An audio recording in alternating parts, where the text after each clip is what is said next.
a Dear Media original podcast. Today's episode is brought to us by ButcherBox. I am so in love with this company. I think that it's so nice to have some decisions that are already pre-made for you. In my household, chicken is a love language. I do it all different ways, but the most special way I do is braised chicken. And I think the reason why it's so special is that it takes a little bit of time. It's longer than just kind of like your casual weeknight meal. It takes like an hour and a half to make.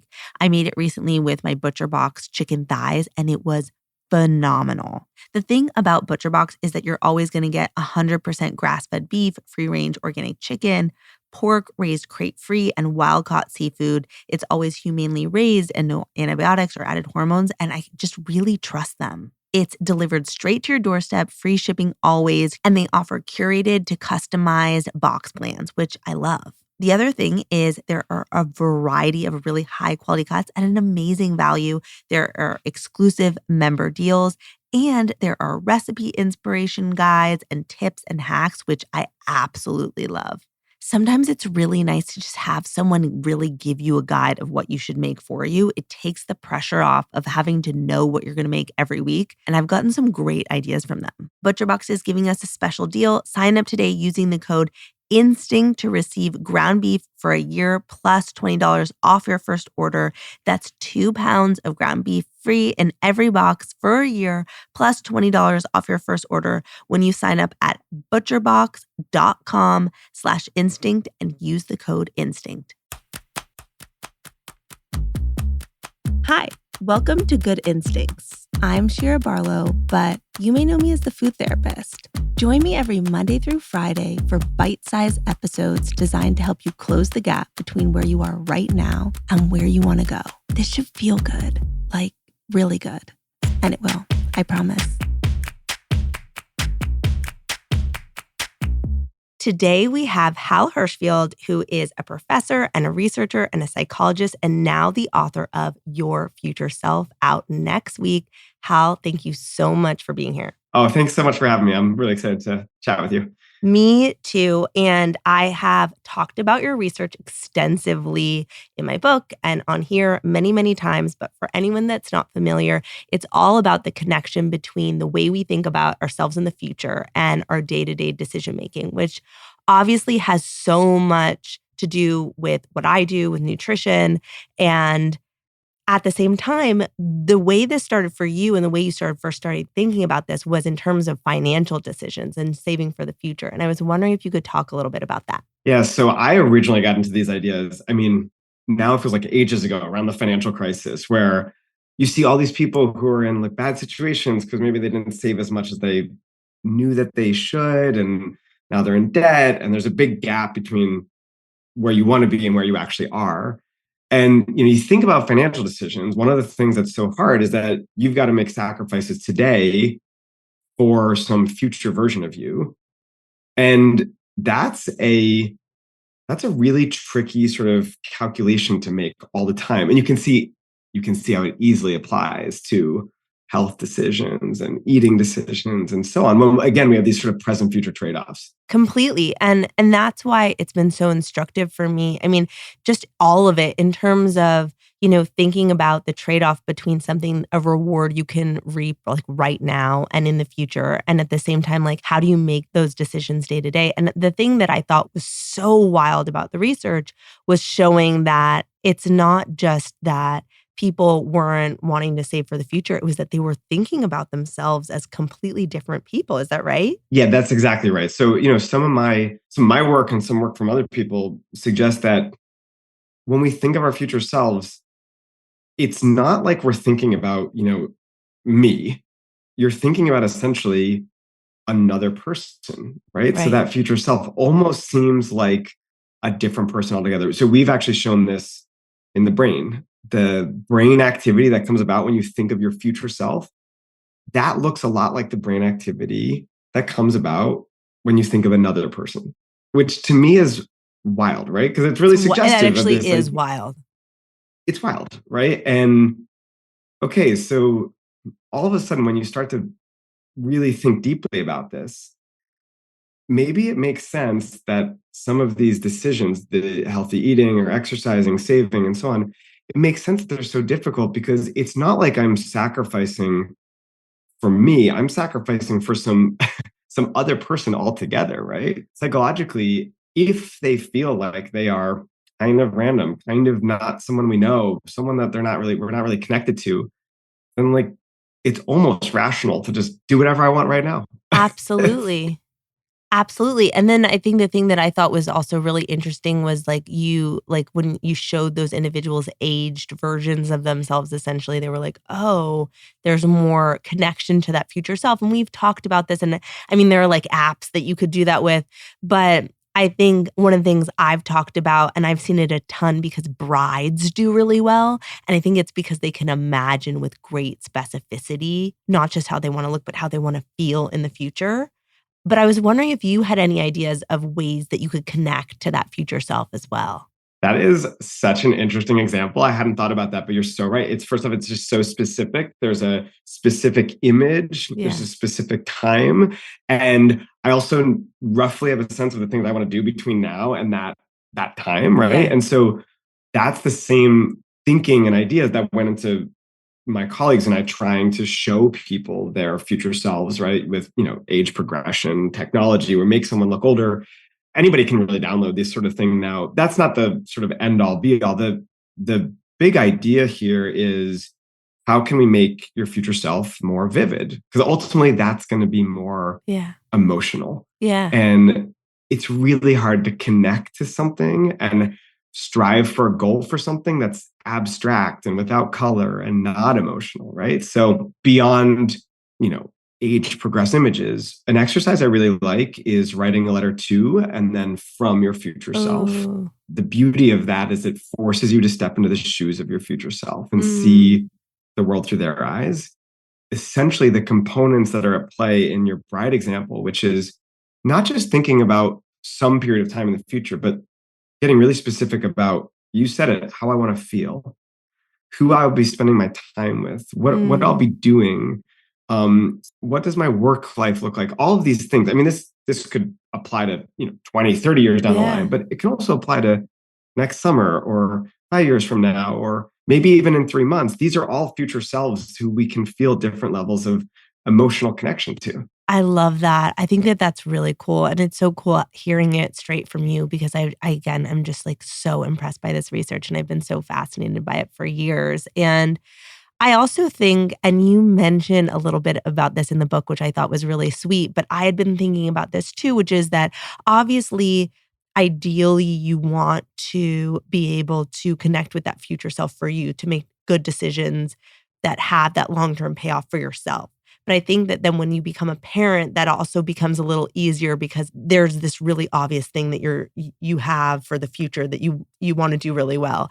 And you brought up in the book, I did get an early copy and I've been really, really into it. And you told this really sweet story about when your wife was pregnant. And this was very much a pregnancy that you very much wanted and you were really excited, but very quickly it turned to anxiety because you were like, well, then who am I gonna like, am I all of a sudden gonna lose myself in this? And who am I gonna be in the future? And you spoke about it really eloquently and I loved it. And I was wondering if you could talk a little bit about that. Yeah, I love that that connected. It's funny because before we had kids, I think the only thing I thought about was the idea of, my wife getting pregnant, and I thought about the idea of having a baby, and then what I failed to consider was all of the changes that would happen after that. And several years ago, I got invited to this. It was a conference, and it was wild. It was in Iceland, which I never like. Sick. You never get to go to a Yeah. conference in Iceland, so I was like, of course I'm going to go to this. Yeah. And my wife came along, and I'm in the room, and there's the first speaker gets up. And by the way, at this point, I'm like a little bit bored because I'm like, what am I doing? I'm in Iceland and I'm in a conference room. Like, this is crazy. My wife was like out sightseeing and all this stuff. Yeah. And the first speaker gets up and she's like, I want you to imagine for a minute that you can become a vampire. And I was like, wait, why in the world? This is the best opening to any like academic talk. Yeah. And she has this whole thing where she's like, all your friends are becoming vampires and they say it's the greatest thing and you should become a vampire too. You'll love it. But the only catch, and there's this big catch, is that once you become a vampire, you can't undo it. You can't like all of a sudden not be a vampire. Yeah. And I'm sitting there and 3 days before this trip, we had found out that my wife was pregnant. And it was like, as you said, it was planned. We were excited.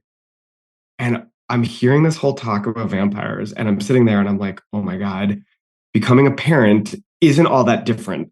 And I'm having this like anxiety spiral of like, what will happen to my identity? Who will I be? I can't know this Mm. person. And like at that moment, L.A. Paul, who was the speaker, says, this is, of course, just an analogy to becoming a parent.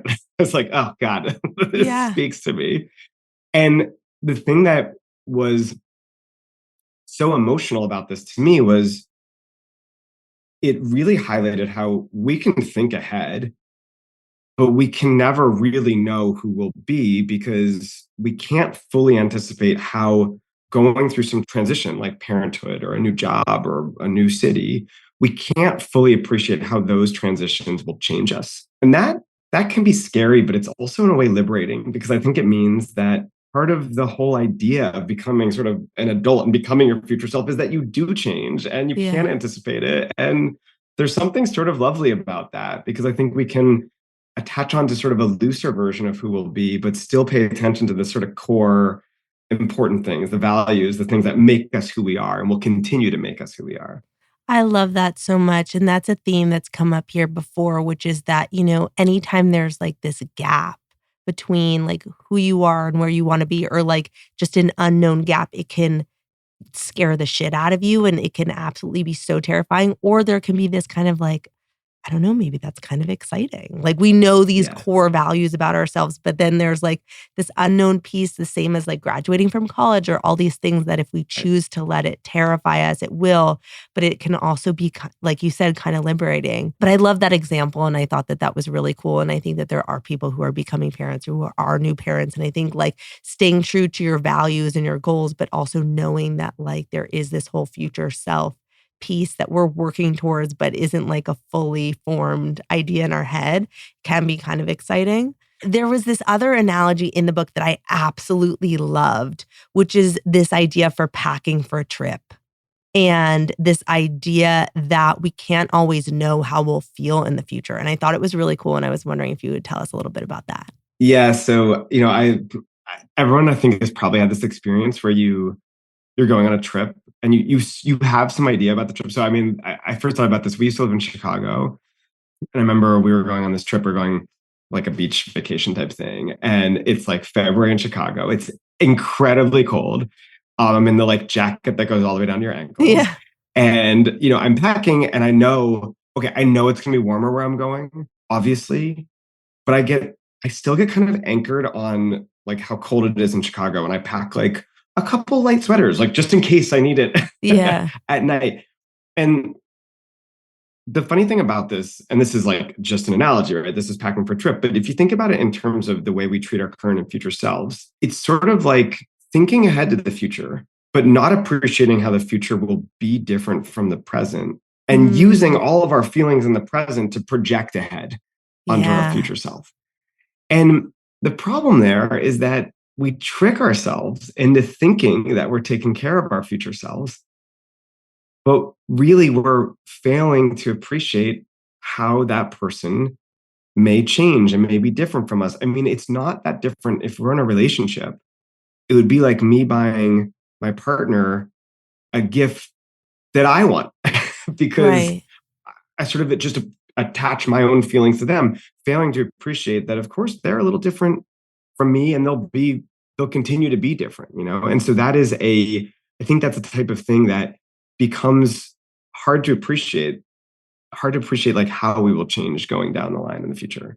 Yeah, I really love that. And it goes along with a lot of themes that we talk about here, which is kind of like, you have to be open to the fact that like things can change and that there are these unlocks. Like, and there was another part of the book in this same chapter talking about the guy who, when he was like traveling and jet lagged and whatever, he would say no to these speaking engagements that he actually really enjoyed and were cool because in the moment he's like stressed and tired and whatever. And he was just like, no. And I think that we do that a lot in our own ways of being like, I'm in this thought loop. I'm feeling really like rigid and like not open to the things being different. And I see it a lot with my clients. And we actually did an episode recently about this, but this idea that like, are we willing to consider that our mental state and the way we feel about this and the way that things have worked in the past could be different in the future in a good way? Totally. And I think that is, in that same conversation, one of the things that he said to me, this is George Lowenstein, is this economist, and he said, it's sort of like when I'm depressed, I think I'll always be depressed. Yeah. And when I am super energized, there's another version of this too, which is like when I'm super energized, I may take on projects thinking that I'll be able to maintain that same level of energy throughout, when in reality, like I'm not appreciating how I'll eventually tire or I'll eventually get exhausted or whatnot. And so one of the takeaways from this line of thinking that I really like is that we should give ourselves a little more compassion. We should be a little bit more forgiving of the reality of change, right? So we should recognize that I can plan, but I can only plan in such a degree. Like, and that my feelings may change. I may get better at something, I may get worse at something. And so that's okay, because that's just part of moving through time, essentially. I love that so much. Something that has come up a ton, and now I'm curious if it's valid in terms of how you feel about it, is like we've brought up the future self stuff up so much that a lot of times we're like kind of not even just 5, 10 years down the line, but what about your next day self? Like a lot of times making a decision now just to even set up your next day self, whether that's, cutting up veggies so that you have dinner prepared for the next day or the meal prep stuff or any of that. And that actually really helps people. And I was wondering from like the standpoint that you're talking about from, is that legit talking about your next day self? 100%. Because first off, when I think about future selves and current selves, you can think about this on the level of years, right? So like when I first started, it was retirement, 20, 30 years down the line. But next day self is still in some ways a different self. I mean, I have a lot in common with the version of me who will wake up tomorrow. Right. But there's other things I don't have in common, right? Like up at night, like I want to catch up on Succession, but I know that like if I start that next episode, like I am going to be really tired tomorrow. Cause like I also know myself, I know I'm not going to turn it off. Right. Yeah. And the other version of this or another version of this is I know that not even my next day self, but my tonight self. Like if I wake up and I've told myself I want to work out and I say, what, I'll just do it tonight.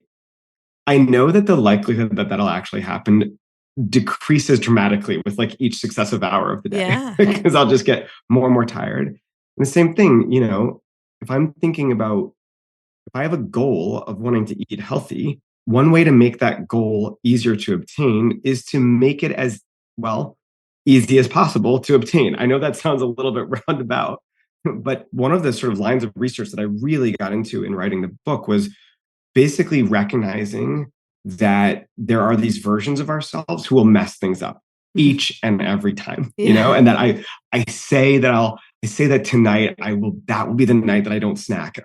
Tonight is going to be the night that I don't order in. And then tonight comes around and it's like, I am great at coming up with an excuse for why tonight should be the night that I do snack or that I do order in or whatever it is. But if I can put some guardrails on my behavior, whether that is literally doing the meal prep in advance, or locking some food away or whatever. I mean, there's all sorts of versions of this, right?